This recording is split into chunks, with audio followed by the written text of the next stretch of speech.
Good morning twelfth class. हमारे इस chapter का जो सबसे लास्ट टॉपिक है वो यही है, origin and evolution of man. Man की जगह आप ह्यूमंस या फिर होमो सैपियंस कोई भी वर्ड यूज़ कर सकते हैं। ह्यूमन एवोल्यूशन एक ऐसा एवोल्यूशनरी प्रोसेस है जिससे कि आज हम मॉडर्न ह्यूमंस जो हैं वो इमर्ज होकर के आए हैं। स्टार्टिंग कहाँ से हुई, कौन कौन से बीच में जो है वो इंटरमीडिएट्स आए, ये सारा जो है इस फ्लो चार्ट के थ्रू हम लोग स्टडी करेंगे। जैसे ड्राइपिथेकस था सबसे पहले। हम ये भी मानते हैं कि ड्राइपिथेकस जो है वो एक कॉमन एंसेस्टर है जिसकी दो ब्रांचेस हुई, एक एप्स और दूसरे जो है वो ह्यूमंस। ये 20 to 25 मिलियन ईयर्स एगो जो है वो एग्जिस्ट करते थे, जिन्होंने रामापिथेकस बनाए, यानी एवोल्यूशन हुआ रामापिथेकस का। रामापिथेकस से इवॉल्व होकर के आए ऑस्ट्रेलियोपिथेकस। यहाँ कुछ वर्ड्स लिखे हैं जैसे मायोसिन, प्लायोसिन। ये जियोलॉजिकल टाइम स्केल की कुछ एजेस हैं, कुछ एराज हैं। जब हम वो स्टडी करेंगे आगे, आप जब हायर क्लासेस में, तो आपको समझ में आ जाएगा। और ये यहाँ पर एक और लिखा 350 to 450 CC. CC means cranial capacity, brain capacity जिसे हम कहते हैं।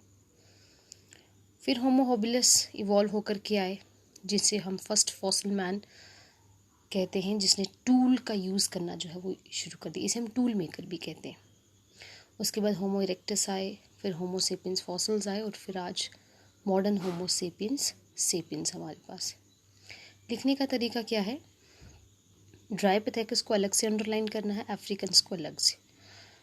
रामापिथेकस हाई सिंगल, ऑस्ट्रेलियोपिथेकस अलग, अफ्रीकन्स अलग, होमो अलग, हेबिलस अलग, होमो फिर अलग, इरेक्टस अलग, होमो अलग, सेपियंस अलग, फॉसिल्स अलग। और इसी तरह से होमो को अलग से अंडरलाइन करना है, सेपियंस को अलग से, नेक्स्ट सेपियंस को अलग से। तो कुछ स्टेजेस जो हैं dryopithecus ramapithecus about 15 MYA means million years ago exist करते थे। ज़्यादातर इनकी शक्ल जो है वो चिंपैंजी और गोरिल्लास के साथ मैचअप करती थी, हेरी बॉडी होती थी।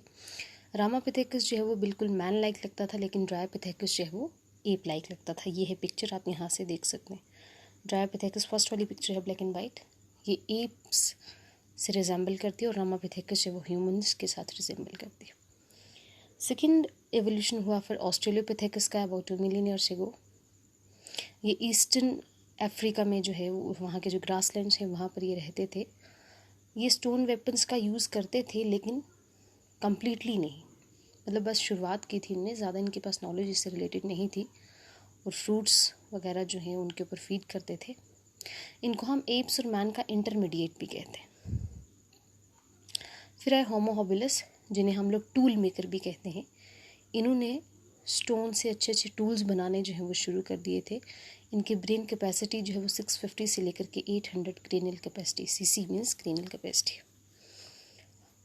फिर हमारे पास होमो इरेक्टस आए। इसको हम होमो इरेक्टस इसलिए कहते हैं क्योंकि ये फर्स्ट ऐसा जो है वो एवोल्यूशन के अंदर एक ऐसा ऑर्गेनिज्म या फिर एक ऐसा ह्यूमन आया जिसने एक पोजीशन इरेक्ट वाली जो है वो ले ली। इरेक्ट मतलब खड़े होना, पूरी तरह से कंप्लीटली इरेक्शन।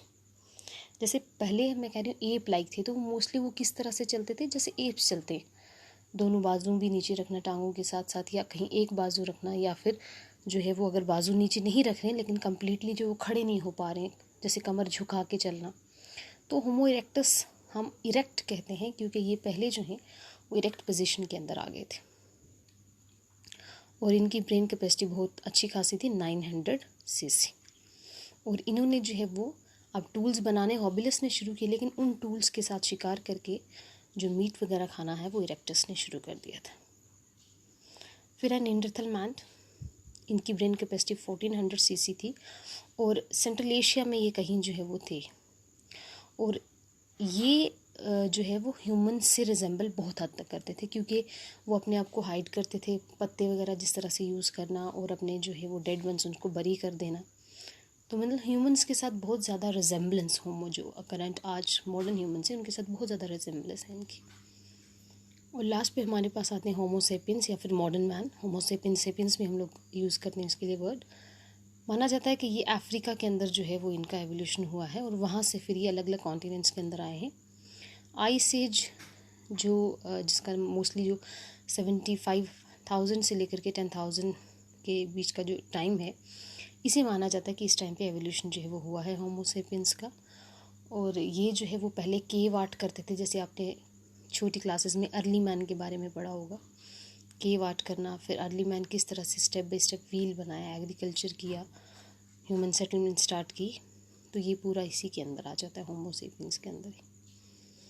तो इनकेस अगर अभी भी आपको समझ में नहीं आया है तो यू कैन आस्क क्वेश्चंस। ये देखिए जो फर्स्ट है, ये हेरी बॉडी कितनी है, हॉबिलस, इरेक्शन पूरी इरेक्ट पोजीशन जो है वो 3rd नंबर पे है। ये जो फर्स्ट वाले जो 2 हैं, ये ज़्यादातर इनकी जो कमर है वो झुकी ही रहती थी, ये पूरी तरह से इरेक्ट पोजीशन के अंदर नहीं आते थे। ये जो हैं 5 ह्यूमन लिनिएज के अंदर जो 5 स्टेप्स या 5 स्टेजेस आप कह सकते हैं।